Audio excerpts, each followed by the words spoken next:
सरसों का वैसे मैंने कहा कि इस साल कश्मीर वादी में 1,40,000 हेक्टेयर जो है वो सरसों की काश्त हुई, तो हम इसको बढ़ाकर 2 लाख हेक्टेयर तक लेना चाहते हैं। और इसके साथ साथ जो रबी की फसलें हैं उसमें हम हमारा लिनसीड हुआ, हमारा बरसीम हुआ, इसको भी बढ़ावा देना चाहते हैं ताकि हमारा फॉडर का जो डिफिसिट है वो भी कम हो।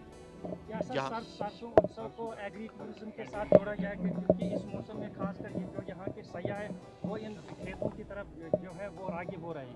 तो बिल्कुल क्या करेंगे, बिल्कुल करेंगे और इसकी पूरी कोशिश करेंगे आगे से आने वाले सीजनों में।